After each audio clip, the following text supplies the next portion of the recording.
Hi, welcome to the Oregon Fan Show, the podcast where we talk to Duck fans and college football experts about the things that make us want to shout. Our Mhm. guest this morning is J.R. Rice. J.R., how are you? Doing very well. How are you guys? Now, it's amazing to me, J.R. I just reached out to you because I liked your stuff on Twitter. But Uh-huh. I just found out moments ago that you're a former D-1 football player at Colorado. Yes, sir. Yes, sir. That's back when it was the Big Eight. This years ago. I'm aging myself there. All right. What years Yeah. did you play and who did you play for? Well, 92 to 96. If I was being smart, I would say 96 and a half. Because my going into my senior year, Bill McCartney, a legendary. So at that point, I make some tough decisions. But yeah, so those are my years there. So I was there with Rashawn Shalom, who was a Heisman Trophy winner. Chris Hudson won the Thorpe there. Uh, I think Mike Westbrook, those squads, Ted Johnson, Matt Russell. So You played with some dudes. yeah, those are legendary teams. And I have to say, like, the reason I coach now is I believe that I was a grinder. I was never that finger of God talent, but I worked really hard. So I landed at Colorado in a very, very good time to learn from some great guys. Yeah, I mean, Bill McCartney's a legend, right? Yes, yes, sir. We we What we lost him a few years back, but he was as much a dad to a lot of us as a coach. I'll put it that way. Talk a little bit about that, JR. Is his coaching style affected yours? Absolutely. I mean, I think as of now, I do more strength and speed and conditioning coaching. But I'll give you an example. Um, Not only him, both of them have passed away, but the strength coach back then was EJ Doc Crease, who also spent some time at UCLA back in the day. But both of them played a father role with me. And like, I know Mac used to have moments he would give all of us, 15, 20 minutes every semester to sit down. He would command you to have conversations with him that had nothing to do with football. He said, you get 15 minutes with me, and we call them Mac moments. And he would not talk football. He'd talk life with you. Hmm. And then I think Doc was my mentor, who's a strength coach back then, and how I train today, which is I really am personal with my athletes, on and off the field of play. You can't Dan Lanning did a thing the other day that there was a video that came out from the Oregon video team, and he's up in Hmm. front of the guys before a practice doing a presentation. He's a Hmm. great motivator. And one of the things he said, JR, is, "Do I have your permission to coach you? Raise your hand." Right. Every player in the room raised their hand, but he said at the time, "I need your permission to coach you because I'm going to Yeah. coach you hard." Yeah. Yep. Yep. It's funny. I think that has to be said out loud now. I think back in my day, before my day, I think it was organic to want to learn. It was organic to want to be coached, and I think there's so many distractions now, particularly in college football level, um, that these kids, you know, they're not kids anymore. They're not coachable for the most part. I mean, I didn't see the clip, but in my day, that statement would have been sarcasm. You follow what I'm saying? Yes. Like to ask a kid, "Can I coach you?" would have been sarcastic. We were there. A lot of us were inner city kids. We were there because, without that opportunity, we don't survive. So we were there hungry. These kids now are. It's hard to coach because and I was sharing this with a client the other day, and I want you to remember the name Joshua Bacon, by the way. I'm sharing this with a young kid who's a 6'3", 299-pound 12-year-old. Whoa. Finger of God talent written all over him, right? And he asked me the other day, he's like, well, what's the most important thing for me to understand if I want to go far in football? I said, to understand that humility leads the way. Like if you want to be great, you have to learn. And that the example that I gave him is like, everything these kids have now is instant gratification. If they want entertainment, they push a button. They want to watch clothes, they push a button, right? They if they want to get a homework assignment done, push a button. Start a car, push a button. And then somebody says, hey, you want to go to the NFL? See, there's no button to push. So their entire life is getting things quick, instant. And in our day, it wasn't there. So for a coach to develop you over time and be patient with you, that was just part of life. Now it's a shock. Most of these kids that are sitting in the room with a guy for 4 years to learn the game. It takes a different mindset to realize that finger of God talent. Yeah, yeah, yep, yep. Oh yeah, How do I you, agree. JR, how do you instill that desire and that focus and that discipline in a student? You have to point them backwards. I think in our era we had guys that we could look up to, um, that were not just athletes.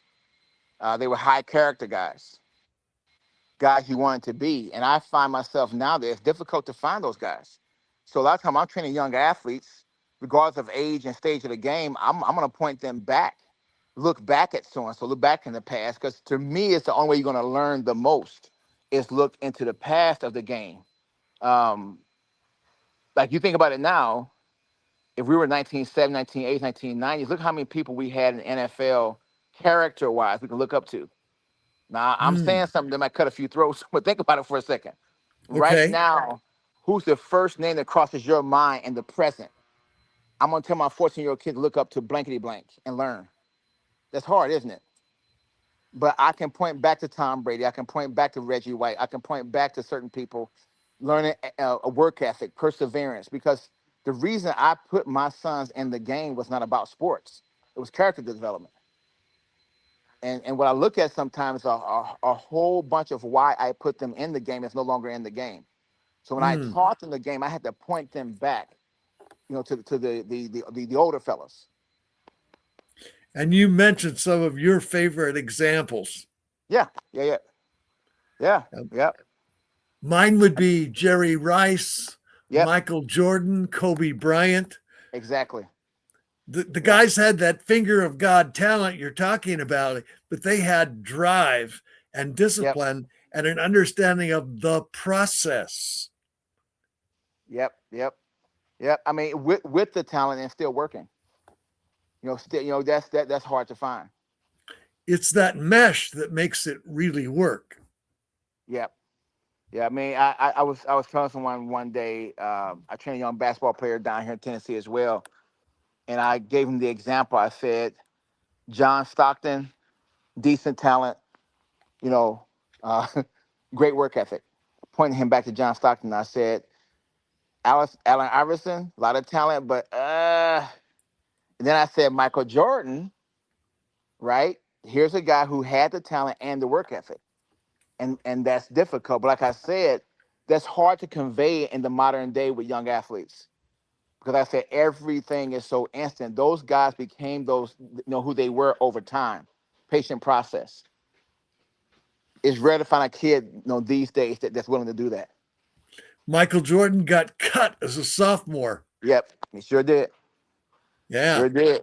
And the fact that Jerry Rice that had no D1 offers ended up at There you Mississippi Valley State. Imagine the day if someone had Jerry's talent and someone told them, "Hey, the only offer you have Mississippi Valley State," and there's no NIL money, right? Do you think that kid would go? You follow? or But work hard enough to become Jerry Rice. that's right. That's right. That's Yeah. absolutely right. Yep. Another thing, I don't know if it comes up with the guys you coach, but another Mhm. challenge of it right now is these guys are told from the time they're 12 years old how great they are and what Exactly. a rep they have and how they'll be 4-star players and they'll get $1 million NIL deals. Yeah. Yep, There, yep. That's something I'm talking now. I've said this to all my kids. I don't say it to every kid. But speaking of the NIL thing, is that part of the reason that I think we're getting what we're getting right now is because, as you just said, we're telling people they're great before they're great. I don't believe in any of it. I mean, I'm very honest with you. I don't believe in the star system. And I think it was Nick Saban that said this. I get a bunch of these 5-star kids that show up and they don't even twinkle one star. You know, hearing, like you said, I agree with you. Hearing too early that you're great. Now, why would I work? Having somebody hand you a $5 million check before you even touch the football field or basketball court in college. Why would I work? Right. So I think if there's not some regulation set up now, we're going to lose the quality of the game. We're going to lose the character of the game in time. Let's go. 10 minutes. the stars, I mean, it's great to accomplish that, to reach that level of attention. But the stars Right. have got to be dropped at the door the day you come to Exactly. campus. Yep. Exactly. Because I remember playing with those guys. I mean, it's some amazing guys. I remember we all came in with our all-state hats and, all-American jackets. And the second day in camp, we're all in white T-shirts. That was on purpose. It was to say, hey, I'm glad you were great in high school, but now I think a lot of these kids now believe that those stars mean I'm gonna walk into college and I'm the great in college, and that's why I think we're seeing what we're seeing as far as the integrity of the game now, or the quality of the play. JR, do you follow Colorado football at all? Do you maintain any kind of connection to Yes, D-1 and the program now? I have not physically, because a part of the regime that was there in the beginning when Dion arrived, I was familiar with. For instance, Darian Hagan, who was the quarterback of the championship team with Eric Bieniemy before I arrived. I said the '89 and '90 squad. He was on Dion's staff then, but I think since some of those guys left and the staff has kind of revolutionized, I'm not as connected, but I am connected to the program. I stay following it. What do you think about the way he's going about reestablishing the greatness of Colorado football? I'm glad they're giving him time, and I'm just being very very frank. I think people forget that what you know McCartney did was over a decade.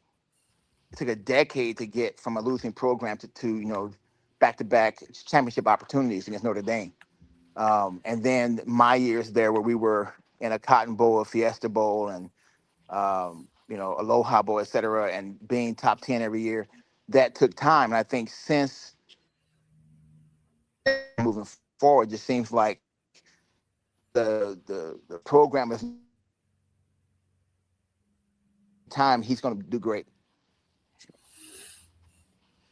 They've had some bumps in the road these first couple of years, but some real highlights Yeah. too. Yes. You've Yeah. got, Agreed. what do you Yeah. I mean, think his, I agree with that. okay. JR, what do you think his biggest strength is as a coach? I think the relationships. The first thing he did when he arrived in Boulder was to meet all the local business people. Got familiar with the town, and I think they're willing, because of the relationships that he built initially. They're willing to be patient with the process. I think the hard part is Dion is an old school um, approach to recruiting. He doesn't just get great athletes; he's grabbing great guys. And sometimes, rather than grabbing the next 19 5-stars, he'd rather grab some 2 and 4 that are willing to be coached. Um, you know, um, I think also about the Clemson situation. Clemson's not really going to the portal a lot. These are old school guys. And I believe in time, that patient process is going to overwhelm some of this, overnight success, you know, um, because you want to build a program deep. You're not just building a team, you're building a program. That's what I think he's doing. It's really important, that program and culture building. Yep. Yep. One of the Yep. criticism. I think like yeah. Go ahead. No, please go ahead. You're the star. No, I remember walking into Colorado when it was a machine, which is why I think I was just a cog in the wheel. I mean, it was a machine when I arrived, and it wasn't just the weight room or the facilities and so on and so forth. Um, it was known if you walk through those doors, excellence was expected, and to me, that's what Dion is doing. Is he's setting that, and if you look at some of the turnover, a lot of guys who've left that program have left because I'm just very frank, they can't hold to the standard. He's very open about it. He's extremely open about it. So, but as my daddy used to say, you can't get a plant to grow until you prune it. You know, and I think after McCartney left, there was just an expectation of winning without the work, and I think Mm. he's instilling that work ethic again. Well, I hope he succeeds because, face it, Dion is good for college football. I mean, he creates excitement. When Shadur and Travis Hunter were there, they had, they were drawing 10, 20 million viewers to a football game and creating a lot of energy. The one criticism that I would have lies in your area of expertise. I don't think the Colorado team is strong enough. I don't think they're training as hard as maybe they could be. Yeah, I wish I knew more about what was happening in that regard because that's what I do for a living now. I'm a strength conditioning coach. Um, I don't know what's happening. I do when I watch the games. I remember the Colorado dominance. Sometimes it's tough to watch, but again, you think about it. If you have the portal open, and say 2/3 of your team is from the portal, you don't know what kind of conditioning they were in at their last program. And unlike the old days where you had 3 or 4 years to build a kid's body, he has to walk in the door ready now. So you really can't point at any strength program in the country and go, hey, man, they really developed great kids because you don't know where the kid was 6 months ago. So it's real tough for these strength coaches out there to build any kid. Even the teams that are winning, I look at Indiana last year. A lot of that was, hey, man, they had older, bigger, more experienced kids and they won a championship. It is what it is. Bigger, stronger. But the thing about the average program, time had to work with via That the portal. Indiana, that that Indiana team had so much maturity, commitment, discipline, and execution.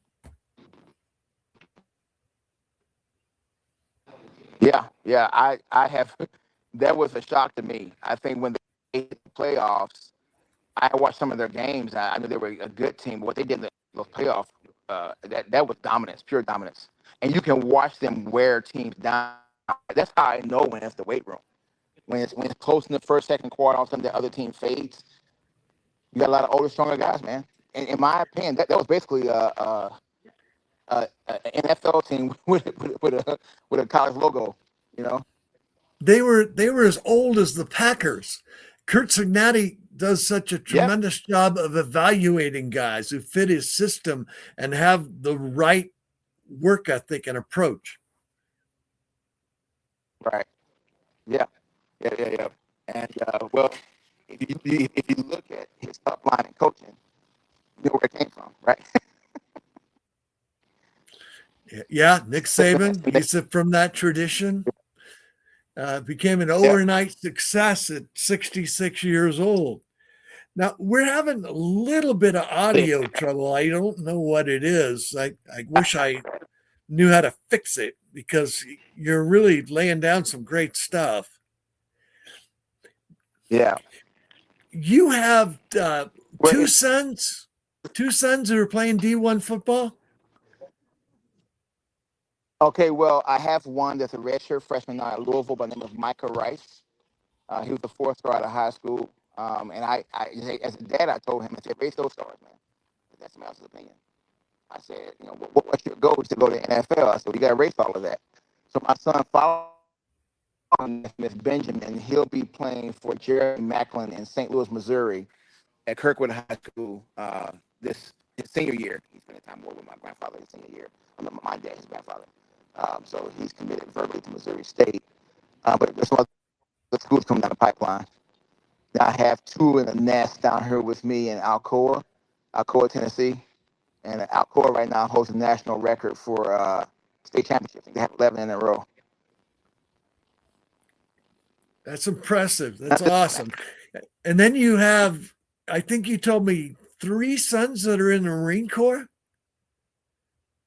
Yeah, both retired. My sons, David and James, were both serving in the Marines. They're both retired Marines now. So yeah, there's 6 Rice boys. Well, that's tremendous. I'm sure you're proud of all of them, and thank you for their service. Yes. Yeah, I appreciate that. I let them know. There is more than one way to be a 4-star at life and to achieve your goals. I love that your sons took their own different path. Yeah, yeah, yeah. We're a family of faith, and I told them all from birth. One of the unique things about our family is that we homeschooled all of our kids up until high school to build their foundation. But we said, hey, we're handing you the tools, and you choose your own path. I think we built a foundation for all of them that they can make decisions. We know it's going to be the right decision. We're not all clones. I told them you guys don't have to do it, but if you can get that tool in your back pocket, go ahead and use it. Well, that's outstanding. It's great to get to the place in your life where your kids are developing their own identity and their own purpose, and they're still leaning into the things that you sought to instill in them. Yes, and kids are not perfect. My wife and I were talking a few weeks ago about this, about how all the decisions have not been perfect decisions. But there's an old proverb that says, train up a child where they should go. When they're old, they won't depart from it. And that's meaning basically they won't waver far off the course because you lay the foundation. I think right now, it's kind of what I'm saying about the sport of football is we're not giving coaches and parents and recruiters and anyone a chance to build these kids anymore. Therefore, they're riding on talent, riding on opportunity, they're riding on money. All these things will go one day. But are you spiritually, mentally, and physically sound? You have a foundation for the two to stand on. And that's what we focus on with our kids. Sports was in the periphery. The foundation is your faith and your future family. So, Well, JR, it has been wonderful to get to meet you. Please tell folks how they can reach you or contact you or tap into your expertise. well, right now I'm physically residing in Knoxville, Tennessee. I'm contracted with a company called D-1. So we're at D-1 Smoky Mountains, which is in Sevierville, a suburb of Knoxville. But my personal company is called Break the Wheel, like WHEEL. BreakTheWheelFitness.com is the website. And I train people in person here, but I have virtual clients on both coasts. I spent all those years in LA, so I still have clients back there. If you go on the website, you get all my information. It's BreakTheWheelFitness.com. Well, I'm very appreciative of your time and your knowledge and your expertise and your genuineness. And I hope we can have you on again, maybe with a little better audio connection. Thanks so much for visiting the Oregon Fan Show. We appreciate you and have a great day. All right, you too.